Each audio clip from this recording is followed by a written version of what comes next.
இன்னைக்கு ஹரப்பா நீங்க போனீங்கன்னா அவங்க இன்னைக்கு இண்டஸ் வேலி நாம என்ன சொல்றோமோ 3300 பிசில இருந்து 1300 பிசி அப்படின்னா 5500 ஆண்டுகள் இண்டஸ் வேலி சிவிலைசேஷன் பழமையானது. அதே கருத்தை நாம வைக்கிறோம்.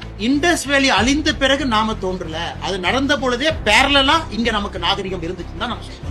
இன்னைக்கு இந்த ரிப்போர்ட்டை வந்து 3 அறிஞர்கள் குவெஸ்டின் பண்ணிருக்காங்க. நாம குவெஸ்டின் பண்ணலீங்கன்னா நல்லா புரிஞ்சு 3 அறிஞர்கள் அதான் மத்திய அரசு திரும்ப கேட்டிருக்காங்க. ஒன்று யூனிவர்சிட்டி ஆஃப் கால்கட்டால இருக்கக்கூடிய விஷ்ணு பிரியா பசக் என்கிற ப்ரொஃபசர் ஆர்கியாலஜிஸ்ட். அவங்க என்ன கேட்டிருக்காங்கன்னா, கீழடியை பொறுத்தவரை லேயரா நீங்க எடுத்திருக்கீங்க. ஒரு சார்கோல், அதாவது ஏதோ ஒரு காலத்துல அழிந்த ஒரு மரம் சார்கோலா மாறி இருக்கு. அந்த கார்பன் டேட்டிங் புளோரிடால் நீங்க பண்ணும் பொழுது அதற்கு ஒரு நேரம் கொடுத்திருக்கீங்க. அது எந்த லேயர்ல கிடைச்சது? அதே போல கீழடியில தமிழ் பிராமி ஸ்கிரிப்ட் இருக்கக்கூடிய பாட்ரி ஓடு அது எங்க கிடைச்சது? நீங்க லேயரை கரெக்டா மார்க் பண்ணல.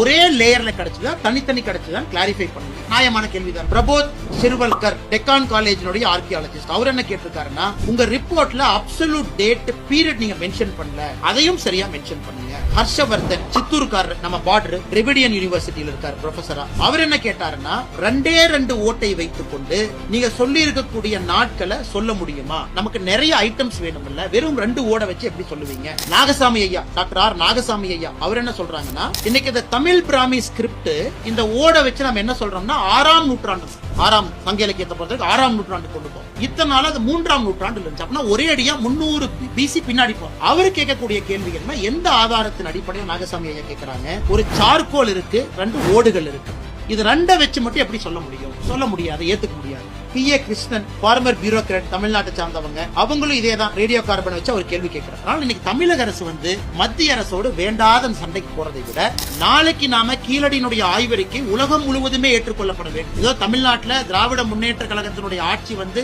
ஒரு எலெக்ஷன் பிரச்சாரத்துக்காக சொல்றது இல்லைங்க. உலகத்துல ஒரு இடத்துல ஒரு டேட் மாறும் பொழுது உலகம் முழுவதும் அது திரும்ப செக் பண்ணுவாங்க. இது கரெக்டான நேரத்துல சொல்லிருக்காங்களா? ஏன்னா எவ்ரிதிங் இஸ் இன்டர்லிங்க். மத்திய அரசு கேட்கறது என்ன? 982 பேஜ்ல சில கிளாரிபிகேஷன் 3 ப்ரொஃபசர் கேள்வி கேட்டிருக்காங்க. ஏற்கனவே சொன்னது போல விஷ்ணு பிரியா பசக், பிரபோத் சிவரல்கர், ஹர்ஷவர்தன் கேள்விகளுக்கு பதில் கொடுங்க. நான் பதில கொடுக்க மாட்டேன் மாநில அரசு சொல்வது எப்படி நியாயமாகும்?